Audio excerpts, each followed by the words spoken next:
बिटिआरनि थिकादारखौ बासाव होननायाथ' बेथ' बेपारि राजनितिसो जाहैबाय। जोंनि बिटिआरनि दानि गाहाय मावफुं खुंगिरि प्रमद बर' बिथाङाथ' थिकादारनि थाखायल' सरकार सालायाखै।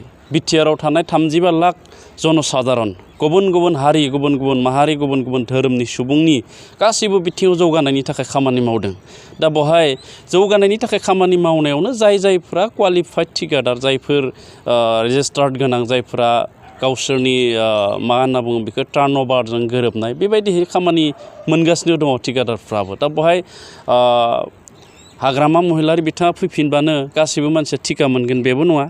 आरो आंनि नुनायाव दिनैथ' जोंनि सरकार सालायनायाव गोबां गामिफ्राव बा गोबां जायगाफ्राव जोंनि मानसियानो खामानिखौ मावगासिनो दङ।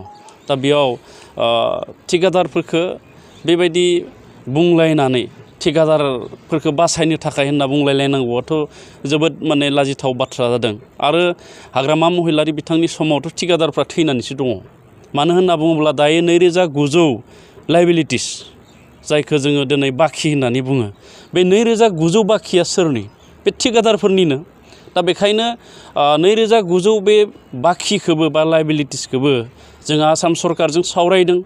आसाम सरकारजों सावरायनानै जोंनि बिटिआराव जोंनि इसिआव एक्जिकिउटिभ काउन्सिलाव जोङो थांखि लादों। जोङो 1 नाम्बारनिफ्राय जायनि लायबिलिटिसा 1 नाम्बाराव दङ, बे 1 नाम्बारनिफ्राय जोङो 10% लायबिलिटिसजों जों दिनै मारिगासिनो दङ। 10%खौ जोङो सुख'गासिनो दङ। आरो दिनै गोबाङानो बे लायबिलिटिसखौबो मोनबाय आरो उननि समावबो मोनबावगोन। दा थिकादारफोरखौ बासायनायनि खोथा बिथांमोना बुंदोंब्लाबो बिथांमोना थिकादारखौ फोथैनानैसो गालांदों।